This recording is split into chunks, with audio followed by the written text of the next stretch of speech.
What's up, TBS crew? It's your boy Steph back with another reaction. This time we have Mr. Creeps, my worst 911 call creepypasta, uploaded April 17th, 2019. Now, of course, as some of you who have been followers of the channel or subscribers of the channel for a while know, I am soon to be getting into law enforcement, whether it's corrections or police or something like that. So these 911, these police-related, creepypastas and horror stories really do draw my attention.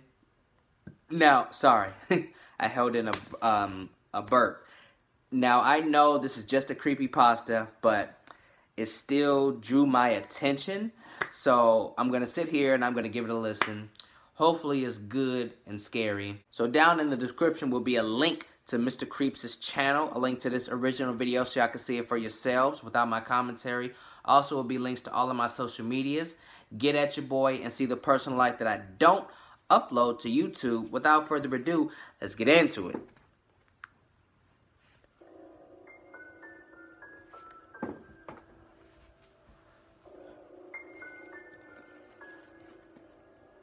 I have been a 911 dispatcher for about 3 years now. I don't know how my life eventually led me to work in this field, but somehow it happened. As you can probably imagine, it is not the best job to have. I bet. The pay is not good at all. It be like and that. It is definitely not worth the emotional roller coaster that comes with it. It be like that. I cannot tell you how many sleepless nights I've had due to what I've heard on the other line. Really? Most of my calls aren't that bad. Mostly minor domestic disputes and armed robbery reports. But on a rare occasion, I would get a disturbing call, describing a murder scene or something along those lines. The calls with kids were also always the worst. But one call sticks out, and it happened only a few weeks ago. I live in a decently small town, so crime is not the biggest issue. But I guess that is why whenever I get a call about a murder or a grisly crime, it hits me worse emotionally. All calls get to me, but not as much as the serious ones do. I'm not saying only some are serious and some aren't, but you get the point. Right. A few nights ago, I got a call at about 11:30 p.m. I don't usually work overnight, but one of my coworkers was out sick. So I volunteered for a double shift as my boss would pay me overtime if I did so.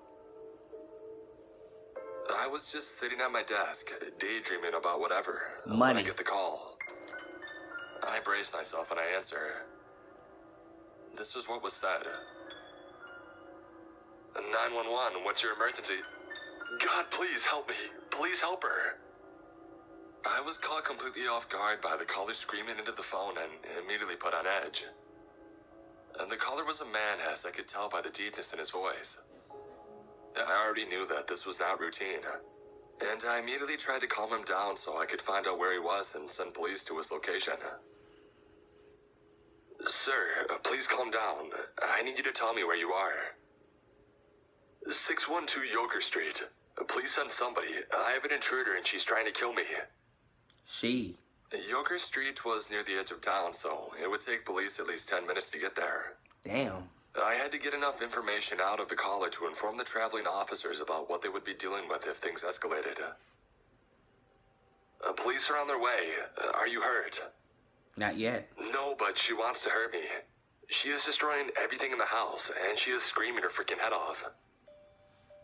Through the phone, I can now hear the muffled screams of a girl. It was now apparent that the intruder was inside the house. Is there anybody in the house besides yourself and the intruder? No, I was alone before she broke in. Okay, I need you to listen to me carefully. Lock yourself inside a room and hide. Stay on the line with me. I'm already locked inside the bedroom and I'm hiding under the bed. You're hiding from a woman? Okay, good. Tell me what happened. I don't know. I woke up and I heard things rattling in the living room. I got up and I investigated. And there was just this girl standing there, fiddling with one of the cabinets. I tried to quietly return to my room and call for help, but as soon as I had moved, she noticed me. When she saw me, She screamed so freaking loud and charged at me. I sprinted back to my room and I slammed the door shut and then I locked it. Is she near your room? No, I don't think so. We both then heard a loud bang and the man gave out a fearful cry. Oh God, she's pounding on the door now. Through the phone, I could hear the rhythmic thumps on wood. Now I knew the situation was becoming dire. Most intruders, if caught by the house's occupants, will usually try to flee. This intruder has not left after being seen.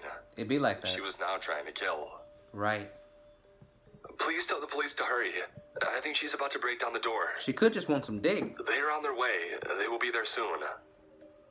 I prayed that they would be. Can you describe the girl for me? Yeah, I can try to. Already, I was panicking for the caller. I couldn't have imagined how frightening the whole situation would be. But the description that the caller then gave me was bone-chilling. She looks like a child. She's not an adult, that I know for sure. She looked to be at least 7 or 8 years old.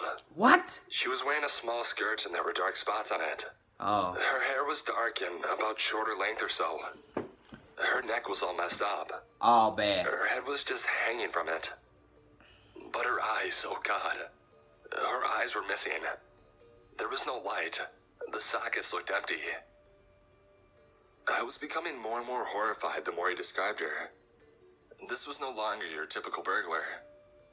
No little girl breaks into homes in the middle of night with intent to kill. With no eyes. This little girl didn't even sound human. And not by how the caller was describing her. 5 minutes had passed, and I prayed that the police would get there soon. The man was crying at this point, and he was growing more and more panicked with every second. Do you know why this girl could have broken into your home? I don't know. He then stopped for a few seconds before continuing. What happens if she gets you? She stopped banging on the door. I listened, and there was nothing. No noise, other than the caller's panicked breath. The calm before the storm. Okay, stay very quiet for me. Stay where you are. Okay. If it sounds like she is leaving your house, please tell me. What the police said? Well, now that you've mentioned it, this isn't my house. Wait, excuse me? Where are you at? This... He didn't even get to finish what he was going to say. As soon as he spoke, I heard a massive crash and the man yelled. I heard the ear-splitting screams of the man and the intruder. And then the line went dead. I sat at my desk, frozen and silent for a good few minutes. I then broke down, and one of my fellow dispatchers who had heard my conversation while sitting at his desk immediately came over and comforted me. I told him what had just happened, and his face went white as snow. He was horrified. He must be thankful, however, that he didn't have to hear it firsthand. The police arrived a very short time later. I wanted to find out what the hell was going on as soon as I could. Thankfully, I have a friend of mine in the force who told me what she and the other officers had discovered. This is what she told me when I talked to her the next day. The house had no forcible entry. No windows were broken and the front and back doors were locked and secured. She and the other officers on scene were dumbfounded, as they couldn't figure out how the intruder had gotten in. This either meant that the intruder was willingly led into the home, which the caller did not tell me, or that the intruder was already in the house when the caller returned to a house that wasn't even his, which at the time seemed to be the most likely. Nevertheless, the cops were eventually able to pry open a window and get inside to check on the caller. The house was a mess. Everything from picture frames to glasses to even a refrigerator were wrecked. I bet. It was as if a demolition crew had had a field day inside the house. The bedroom door was blown off its hinges. The door was in pieces and there were wooden shards everywhere. Damn. If the cops weren't already creeped out at this point, they were just beginning to be. My friend told me that a linebacker couldn't have caused that much damage to the door in one blow, let alone a little girl. She was already on edge, but it got much, much worse, when they eventually found the caller. The man was found in the bathroom connected to the bedroom that he was hiding in. It was gruesome. I bet. There was blood everywhere, most of it flowing from a gaping hole in his abdominal region. Damn. Some of it, however, was on the walls of the bedroom and the ceiling. Wow. His eyes were also missing. Oh my God. My friend said a couple of police officers passed out or vomited from sheer shock I would. after looking at the grisly atrocity that happened to the man. I would. I was already horrified by what I had heard. The man had died a very violent death, and this intruder was still out there. It'd be like that. But my friend then told me something that made this case more bone-chilling than it already was. Oh boy. While looking around the house, one of the officers found an out-of-place wall near the kitchen. The wall looked to be artificial. It was connected to another wall, but it was only about 4 feet high and seemed to serve no purpose. It almost looked like a barrier to the kitchen, though there was an opening right next to it. The officer knocked on it lightly. Not only was it hollow, but when the officer knocked, a small hole opened up. He knocked on very lightly, but the wall was so weak that it was enough force to actually penetrate it.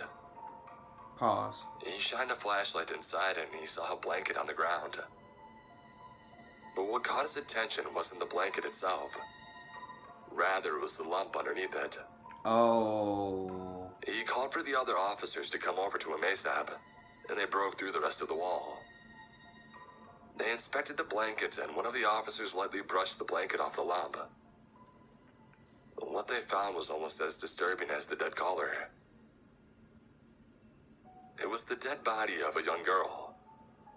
They immediately closed off the area, and crime scene technicians came and investigated. After some time, the coroner came and took the 2 bodies to the morgue.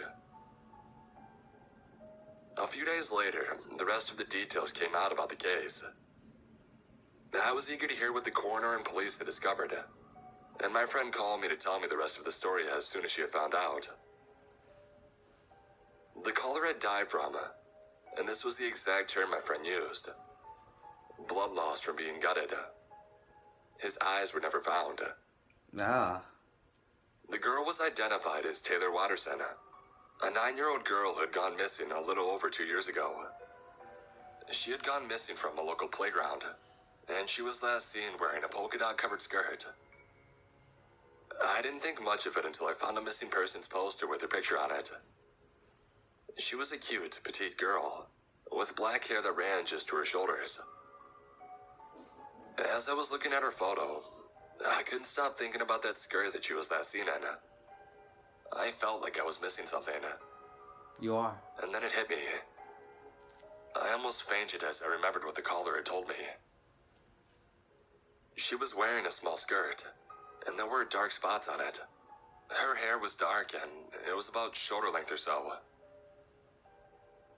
Apparently, the coroner determined that she had been dead for not that long at all. According to him, she appeared to be dead no longer than a month. While the cause of death could not be determined exactly, her neck was broken and it wasn't post-mortem. Oh, shit. I told my friend that when I originally talked to her, that the caller said that the house wasn't his. She did some digging and reported back to me around the same time that the rest of the details were released. The house had belonged to a man named Travis Quinsley, who had recently been reported missing.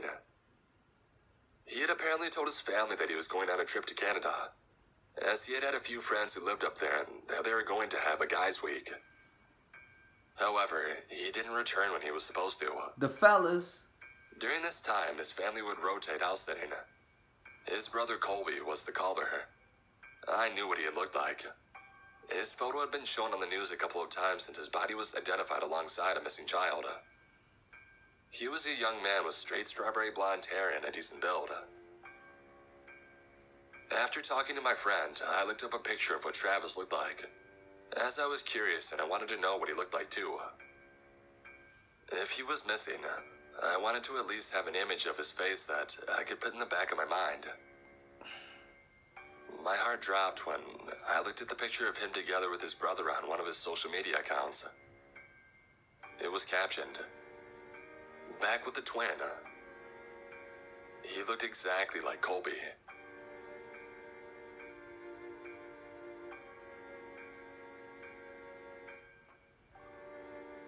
I don't know what it is about little ghost girls and these fucking creepypastas and scary stories and ghost videos and all that, but